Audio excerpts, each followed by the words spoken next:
And we ended up with people running different parts of the hotel that were crooks. I ended up actually even wearing a wire for the FBI on a sting operation. So our next segment, it's about the beginning of the hotel. So this is what I mentioned earlier about clips that Seth has put together that come from the archives. That's the paddle wheel. What I gotta do is sit right up on top of the light. Well, you're going to really fix this up for me later, right? I'll never do that. Okay. Well, you got to put the cap on top of us? Yeah, just gotta go all the way over. Okay, I'm going to have to lay. This is why you go do it. 2 free tickets if you'll do this for me. Okay. Well, actually, no, I'd actually want more than that. Yes? My mother would actually double have the body. Obviously, this is... Autograph and 2 free tickets. And you work faster. Okay.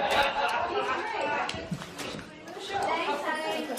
Pretty bad. So here's your inspecting the toilets. This is 207. 207.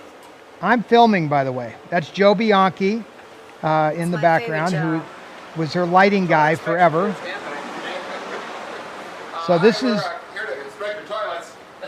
Gee, but it's good to be here. That's my voice. I feel right at home. There are cigarette pretzels and burns beers. everywhere. Sometimes we just wait to toilets. You should have been here the day I was bouncing across every bed in the hotel. That was a real treat. You think that's just caulking? Yeah. That's the same thing as downstairs. I think that could be cleaned off. But there's a pretty good mark right there. This is what happens when you buy something and you don't know what kind of condition it's in. A lot of work. Well, I think that's just... This, of course, is going to be a fabulous gift shop, but don't look now. Nothing's for sale. But later on, it will be wonderful memorabilia and, of course, jams and jellies and mugs. Oh, I'm not just kidding. Come on down here. This is the Walk of Fame. This is going to be our wonderful Garbo restaurant, and this is going to be our museum. This is our ticket counter where everyone will arrive and buy a ticket to see this fabulous motion picture museum. And then a theater where Debbie will be performing, and then a burlesque show with Rip Taylor and crazy people. I mean, the entertainers are that. This is the entrance to our museum, motion picture museum, which will have all these great stars of the golden era. Straight ahead, you can see our new theater. This will be a wonderful marquee that'll say Debbie Star Theater, starring not just Debbie, who's me, but lots of other stars too, we hope. Friends of mine that'll come and entertain in our 500-seater theater. Come on, let me show you. You go up the ramp. Of course, this will be beautiful. All-star carpet.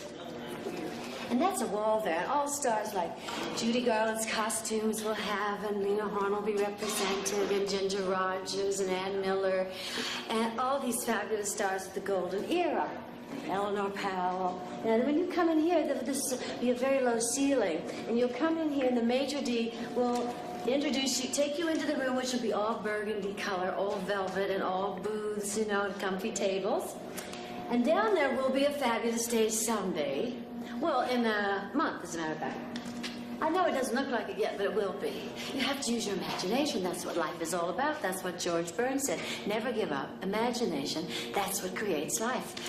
That's what this is all about. One of the things my mother was trying to do when we purchased the old Paddle Wheel Hotel, which is coming up here soon, was to retain that old school Las Vegas. I spent 5 years of my life here running this silly thing. So it was 1994. The Paddle Wheel Hotel is going up for auction. Debbie and Richard Hamlet, her third husband, purchased this hotel, and I was kind of blown away that they had done it, but I thought, hey, that's cool. Let's build a really neat project for my mom. All across the front were these big, beautiful blow-ups of the movie stars. Welcome to a small hotel. This is just my small hotel. Well, hello out there. Don't spit, we're down here. I'm singing in the rain. I'm just singing in the rain. But all is sweeter. I'm happy again. I'll walk down. Man, this place was spectacular. Debbie was so proud. She was just so into what she was doing. Her dream her own little club where she could perform the rest of her days in front of her people and her audience. But Richard Hamlet was hell-bent on taking it down. He was a slick hustler. Hey, how there, little lady? Oh, you look Hi, Gal. handsome. How do you Last time I saw you, you were feel? on television. So he's going to tell you how gorgeous you are and fun and flatter you and then steal everything. I'm the one who caught him stealing the money. Boy, are these nails. She had individually guaranteed all of the debts. Help, is this the Bank of America? And to think that I made him my father and Harry Met Sally is so grotesque. She said, you know, Eddie's starting to look pretty good to me. All he did was cheat on her. Not cheat her. Not betray her.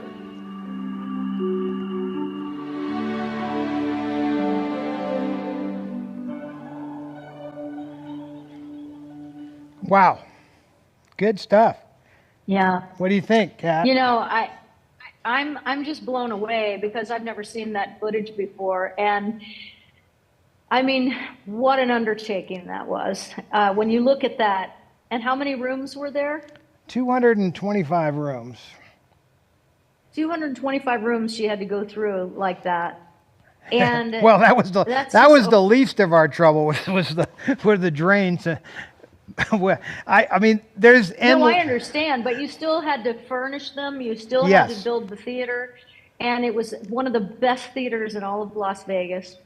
And you did such a beautiful job on that, Todd. And I just really, wow. I had no idea, you know, that the hotel, when you buy a hotel like that at auction, right? Did you buy it at auction?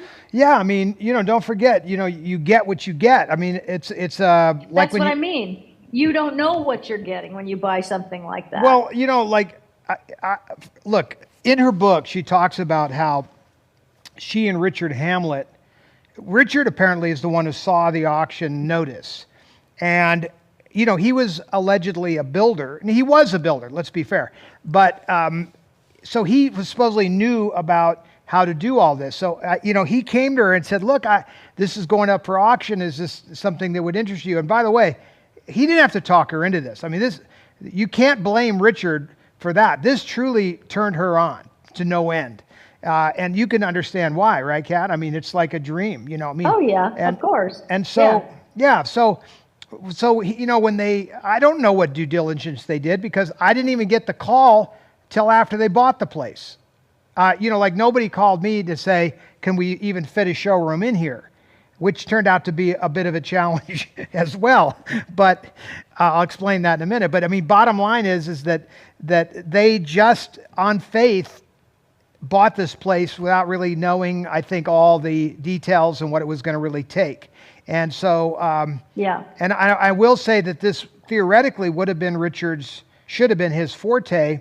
And I think the temptation was too much for him in terms of getting access to her other money and other things. And he just couldn't help himself. I've heard this story before somewhere. But the bottom line is that it could have worked and stayed alive if it hadn't have been for some greedy people. And he wasn't the only one. But, you know, greedy people and people that are not have bad values, magnet to other people that act similar. And we ended up with people running different parts of the hotel that were crooks. I ended up actually even wearing a wire for the FBI on a sting operation with this whole thing because Richard decided to lease out all the components, the restaurant, the hotel, and all that. And that somehow that all was going to make money. We knew the entertainment business would make money, but he thought that would make money. The problem is he leased it to a guy connected to the Kansas City Mafia. And so I got invited to a little meeting with the FBI where they were like, well, do you know these people? I'm like, hell no. You know, and they, would you be willing to, you know, work with us on this? And so, you know, he literally, you know, I mean, I don't even know how, I mean, that's just foolish, obviously. Let's just give him the benefit of the doubt. Maybe he didn't know they were connected. He was just looking at the rent. But, you know, so many problems came with this thing. My mother was just thinking, this is what I do. You see her in the lobby in that clip. The showroom wasn't ready yet. I mean, that was filmed around the same time you saw that showroom was not ready. So the hotel actually opened up like several months before the showroom opened up. And so she would entertain in the lobby for free. And you saw people sitting on the floor, and she was so proud, of what this had become. And Jerry Wunderlich, her friend, who was a fabulous set decorator, he came in and decorated and used all of her memorabilia from the four corners of her collections, and and she gathered everything back. And I mean, this thing was something to look at. And here was something cool too. The dunes was being blown up, like right in the middle of us, right there when the video you saw. So I went over with my mom, and we bought everything from the dunes that we could. We bought the bathrooms and put them in the hotel, so we saved a fortune. We bought the D doors from the dunes, and that became our front doors, thick glass, expensive doors that said D for dunes, but D for Debbie too, right? The railings, you just saw that camera angle looking down on her in the lobby there. Those railings, dunes. The chandelier going into the showroom was spectacular. The dunes, we just stripped that place. And we bought everything, including the showroom booths, the showroom chairs, on and on and on. We had to modify a lot of stuff. But anyway, $18,000 paid for everything I just said. And we put it on a credit card because we didn't even have cash. So, I mean, it was, it was something. And Fred Pearson was my assistant. He was with us.